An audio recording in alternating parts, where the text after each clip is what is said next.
Hello there, and welcome back to the third episode in our new podcast series, A Drop of Knowledge, with me, Hannah Gunter. And Ashley Vickers. All right, and today we're going to be talking about environmental monitoring with an emphasis on water quality. So, water quality in the UK right now is going through quite a bit of a transformation. There's the background to the sewage scandal, which has been ongoing for the last couple of years regarding discharges into the environment by sewage companies, either lawfully or unlawfully. Yeah, it's interesting how much news coverage we've seen as I scan the news. Every week there's an article about a sewage spillage somewhere. Events that have experienced issues with E. coli in the water and this kind of thing. And it does seem as though it's maybe for the first time become a real public concern. And it's really risen to the top of everyone's agenda all of a sudden. It is. I find that when I discuss sort of what I do in the industry room with people is it used to get sort of a lot of questions and people didn't really have something to compare it to unless they were in an associated industry. But now people go, oh, the sewage, have you seen? And it's interesting, like when I talk to friends about what I do for a living, people say, oh, that's very topical, isn't it? It's kind of like right on the cusp of things. Yes. So for all the wrong reasons, but we are suddenly in the limelight over here in the water industry. Yeah. Obviously, we're not just talking, it's not all about sewage, and that is something that's clear. Water quality in general has taken a hit, and now we have brilliant ways of monitoring things. We know exactly to what extent in some places. And add to that, things that are going through Parliament at the moment, a little wider legislation would be the Planning and Infrastructure Bill, which is currently in one of those discussion stages. And it's tried to address two things at once in terms of meeting the needs for planning and delivery and building of houses and infrastructure, while also trying to meet the needs for nature. But in doing so, they've actually said that you don't have to respect some of the laws. Instead, you have to pay a levy, which has understandably got a lot of people concerned that, well, will the money be used? Yes, where there's money involved, sometimes the wrong decisions get made, don't they? Yeah, it's a tricky situation. The good thing that's out there at the minute is the sort of Department for the Environment and the Department for sort of Planning Infrastructure are very much talking to each other. The conversation is open, and it does seem like all the forces within it want a genuinely good outcome for both parts. And that's, to me, an optimistic sort of view on it. Yeah. It's interesting because a lot of the infrastructure for making water quality, particularly river water quality, better has actually been in place for some time, but it seems like there's never been any way to hold people to account for what they're doing in terms of the polluting rivers and other environments, really. And that's partly because possibly the technology hasn't really existed to make that a practical thing. Yeah, definitely in the UK we have an issue of there's the many methods, but in terms of the ones that are actually regulated and enshrined into law, it's a much smaller list. And that's something we come into contact with quite often. And obviously, when we talk about regulatory monitoring, we can't not mention ion selective electrodes, as this is something that in the new Section 82 legislation we've talked about in previous podcasts has become an issue. And we've got sort of the technology that sits outside the regulation, so therefore can't be used to enforce anything. But equally, we've got technology within the regulations that we're not entirely sure is the best fit for the job. That's right, yeah. What's your sort of experience? So the ISEs are a real problem. They're a technology that was designed for lab work primarily, where you could calibrate the ISE, then use it in the lab to do a test. And then the next time you needed to use it would be maybe some days later when you'd calibrate it again and reuse it. Yeah. And what we're trying to do with them in order to fulfill the requirements of this is to keep them in a water course or in a situation for indefinitely to continuously monitor. And the problem is that they're just not a good enough technology for that environment. They need recalibrating. From our experience, at least every 4 weeks or so. Yeah. It does vary from one environment to the other, and sometimes they seem to last a bit longer. But they do move around, and they need recalibrating regularly. So the big problem is that the more points of measurement that you have to measure, the more servicing is required. And with the number of points of measurement that there potentially are in the UK, that's a whole industry pretty much in itself just to keep that running week by week and keep the data flowing, which is clearly not practical. So there's a major imperative to develop technologies which which are genuinely useful in those kind of conditions where they need to stay calibrated for long periods of time in a situation. They need to be continuously up and running, basically, in order to see the events that we're trying to alarm on, really, I suppose. Yeah, and I think for me, it's like you say, it's not only getting the technology there, but then finding a way to enshrine it in regulation. Yeah. I do think our regulations are somewhat limited and in some ways a little bit outdated in the fact that we're so fixated on certain technologies. For every different parameter, there will be maybe a couple of methods, but it's a case if you dare step outside that, you can't then hold it to a regulator, you can't take it to court. But it's good that we have some regulation at last. Yes, that is always a good thing. For a long time, there kind of wasn't, as I said, there wasn't really any way of enforcing things and any way of checking realistically. But now at least there's an impetus and a legal impetus to do so. So the technology hopefully will follow as companies kind of work on the various issues that there are. Hope to see some growth. Necessity being the mother of invention, I'm told. No, so when we're talking about our seasonal, we're talking about our nitrates, which are hugely important. Nitrates in groundwater, big thing. Farming, we're also talking ammonium. Ammonium's a big one. Ammonium is extremely important because that was in section 82. Phosphates sort of pairs up with nitrates. We're sort of looking at very important compounds, but too much of them, you get algal blooming, and then you have all sorts of issues. And like you say, it's a very for one or two parameters, they have an extremely wide scope in different environments we would use them, and their importance really shouldn't be understated. Yeah. One of the other things that is challenging at the moment is the kind of levels of pollution that we need to be able to detect. So, somebody that I was talking to recently was doing a survey in the USA of shellfish farming waters, and they've got to work to a limit of 14 coliform forming units per 100 millilitres of water. Is that all? Which is quite a low level. They're allowed to have kind of bigger amounts at certain times for certain periods, but generally they've got to stay below that threshold. Now, that's very difficult to detect, especially in real time. We have technology now where we can detect coliforms in real time, but at that level, it's challenging the sensors themselves, the resolution and their ability to detect the very low levels of fluorescence from those coliforms, and to give us a sensible output. So there's clearly some technological challenges in all of this. And I think not just technological challenges, but also in terms of actually how we do these surveys. Where do you position a monitor in relation to where you expect an outbreak to come from? How do you know what the sea is going to do with that, if it's at sea, or the river's going to do with that if it's in a river, or even in a lake? Yes. The waters move around all over the place, and if you get some kind of contamination in one part of a body of water, who knows how that's going to move around and affect other things? Will it just disperse, or will it stay in one place? So there's a lot of questions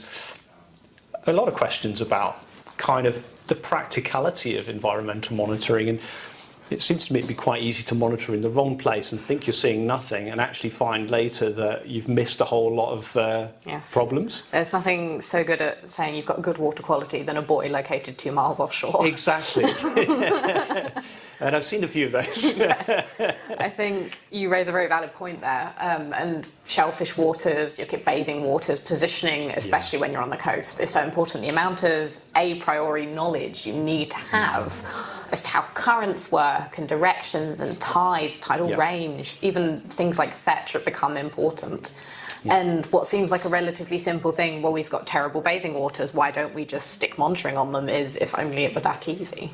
Yeah. So something you mentioned the other day was that enterococci can survive even in sand, and that really surprised me actually. But it's, you know, just a bit of disturbance by the water or by people moving around potentially could put that into the water, couldn't So it? one of the reasons enterococcus is known as a very good fecal indicator bacteria is that it can persist quite well in the environment, long after something like E. coli can most of the time, because E. coli is a wee bit more fragile. So yeah, it's one of those, if you took one of our probes and did a transect sort of out to a mile or something like that, the actual profile of the water quality would change. Yeah. And then I suppose it's all about, when it's close to the shore, we're more worried about human and sort of probably canine interactions as well and getting sick. But once you're 1 to 2 miles offshore, people care less, but it's just as important. The amount of environmental regulation we get from our oceans is so important. Yeah. I was going to say, you've obviously been involved in lots of Proteus projects. What can you think of any environmentally challenging environments to deploy in? One of the things that's quite challenging when we're trying to monitor watercourses in the UK is actually finding suitable locations for mounting the equipment. Obviously, a lot of landowners have property that goes right up next to a stream, and your ideal monitoring location, if you can figure out what that is, could well be in somebody's back garden. Yeah. Or in a public park. So then you come to the problem that actually mounting equipment there and leaving it there, vandalism and all sorts of other issues, can be a big problem. So those kind of challenges exist. Flooding is another one. Yes. You know, obviously we need to mount a water quality sensor in a watercourse, but a lot of our rivers and streams and brooks flood regularly. And so then you've got challenges as to where to put transmission equipment and that kind of thing, and how to keep it from getting damaged and getting flooded out. There's a lot to think about in all of that. Almost be a whole project in itself, is just trying to place the monitors and hoping they're close enough to where you need them to be. I know with some of our installations in more environmentally sensitive areas, so places like chalk streams, we have had issues with crayfish climbing in the bottom of probes sometimes. Animal interference. Yes, and you can track it on the telemetry and just suddenly watch the signal start to go, and then you have to send an email and be like, could someone please go and remove the crayfish from its new home? Yeah. And worst of all, they were invasive crayfish. It wasn't even the sort of crayfish we'd be excited to see, but definitely challenges. It doesn't have to be far-flung and remote for there to be many challenges around actually installing the equipment and then being able to maintain it as well. Absolutely, yeah. I mean, almost all of it requires regular visits. Just it has to, really, because of the nature of what you're trying to do, really. And you know, all sorts of things come down a stream and end up clogged up in a sensor for whatever reason. As much as we try to avoid that, you can't ever guarantee that it's not going to get contaminated in some way. Small creatures climb into conductivity sensors and all sorts. I saw some the other day that had really messed up the readings, and that's how it is. That's all part of this adventure, really, that we're on. Sometimes when you get the auto samplers back from the lab and you have hitchhikers on them, little spiders or snails or all sorts of things that can cause a real problem if they're left for too long or manage to get into the moving parts. Yes, nature will reclaim its ground eventually, I think. It tries to all the time, doesn't it? Definitely on us. And I think also with that presents quite a big financial challenge, because it's not just buying the equipment, it's installing it and maintaining it and data delivery, and then what you do with the data as well, which can be quite challenging. And that is an interesting one, because who pays for all this monitoring is a big question. And at the moment, whilst you know, some of our water companies are getting involved in that, a lot of monitoring is being done by voluntary organisations, charities that are just concerned about their local watercourse and trying to do something about it. And haven't got a lot of money to spend on this kind of thing. So I think there's some real challenges in kind of making it worth people's while financially to do this kind of monitoring. You know, that's really important. And I think I'm always constantly in awe of citizen scientists. Absolutely, yeah. Because they do such a fantastic job and so well. And the amount of, if you take part in, say, the River Trust's Big River Watch or any of the weekends that runs a couple of times throughout the year, and even just, you know, downloading an app and getting involved with your phone can make such a difference. I did one of those and I saw a kingfisher for the first time. Oh, really? It was brilliant. Oh, that's wonderful. I think the thing is with finances is there's big highs and big lows. Absolutely, yeah. One of the biggest schemes I know of at the minute is the Aqua Innovation Fund, which obviously quite recently we found out that we, in partnership with Northumbrian Water Group, have some money for one of our projects. And it's very much about innovation, and the fund comes from the penalties that are imposed on water companies that they have to pay. And it's a really lovely example of actually being able to take something that's come from something bad and then use it in a way we can see it into something good. That's really good, isn't it? It makes me feel positive, although I'm very aware that when we see these budgets and lots of money, it doesn't necessarily mean we can do a lot with it. Yeah, I mean, it is expensive, water quality monitoring. And, you know, one of the things that I've seen in some of the projects that I've got involved with is that people who are trying to monitor in a particular area maybe get one shot at it before their funding's gone. Yeah. And if something goes wrong, or if they don't quite get the location right, or if the weather conditions aren't even suitable, that means it can be a lot of money effectively down the drain, and, you know, start again. Where are they going to find the money from? There are many challenges of that sort, really, I think, and water quality monitoring takes time to understand. You know, you have to understand the environment really almost before you can monitor it. Kind of what we were talking about before with water currents and all that sort of stuff. Yeah. There's a real need to plan really carefully and do the kind of hard work first. Yeah. And then before you execute it, in order to make sure really that the limited resources that you've got are properly used. And I think that's quite tough. I do think it's quite a challenging environment really now for people trying to do this on limited budgets. Yeah. You know, water quality sampling, which has been traditionally the way of monitoring water quality, takes time. Yep. It takes a lot of care. Like, you can't literally just take a bottle of water from a river and send it to a lab in the post or anything like that. Yeah. You have to keep it cold. You have to do it within 24 hours.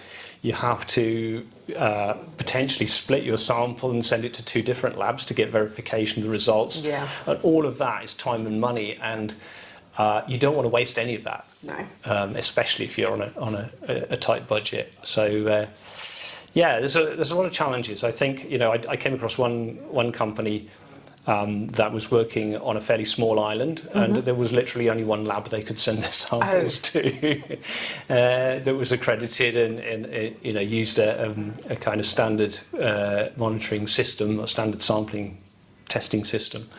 And so, you know, that's another challenge really. You've only got one place. You can't verify what you've done that way. You just have to hope it's right, really, and probably take lots of samples and see what you get. As I was going to say, we always swear by splitting samples when you send them off in 2 separate labs to really put it through its paces and make sure, because especially when you're looking at BOD or COD, the result can be so different between 2 labs. Yeah, we sort of insist on 2. I like it when there's 2 plus an extra method, but then I'm picky. The more data, the better is always the case, isn't it? Yeah. But the more care you take to make sure it's good data, the better the result you're going to get at the end of the day. It does sort of take me back to especially research grant funding, where it's very limited and very prescriptive as to what you can use it for, and that can be so restrictive, but it's the way, because money isn't unlimited. And I think, especially in our industry, I've come across so many things that were done to proof of concept but then couldn't be taken any further. And I think that's still one of the areas in the UK especially where we have ground to make up as to how we take it from, well, we've proved it works, so how do we actually integrate it? Yeah.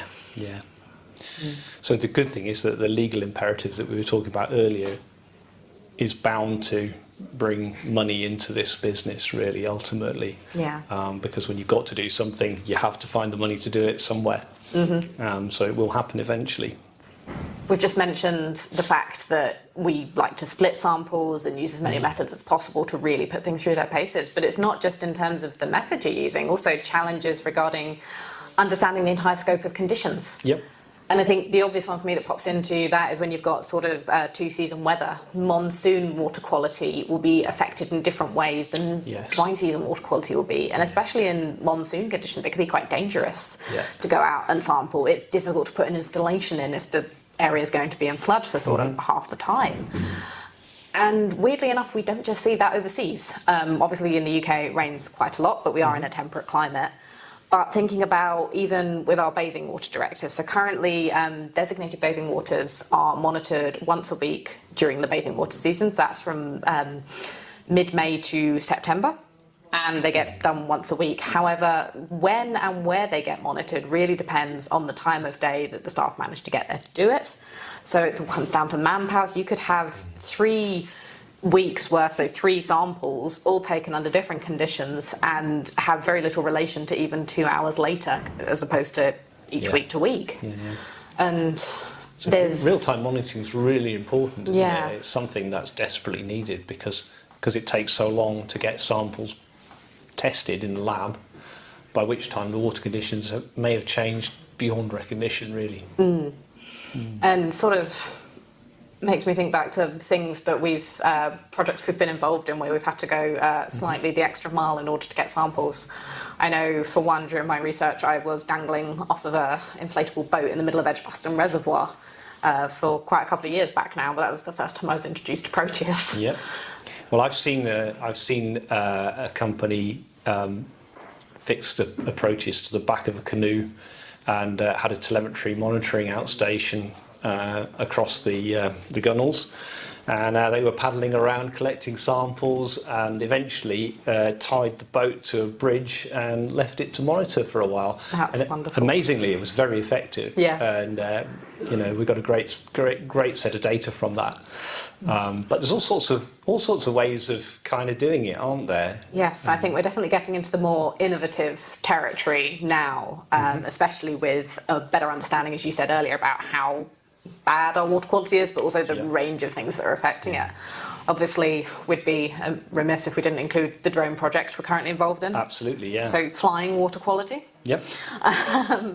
And we've had remote control boats Yes, water on yeah, that, so you can send it around across the bay, which was genius. So the interesting thing about that, of course, is it does combat what we were talking about earlier with the whole business of you don't really know where the water quality is going to be bad necessarily, or where it's going to take any pollution that gets into it. Yeah. And so that's kind of a way that you can potentially get around that, and also monitor in a lot of places within a short space of time.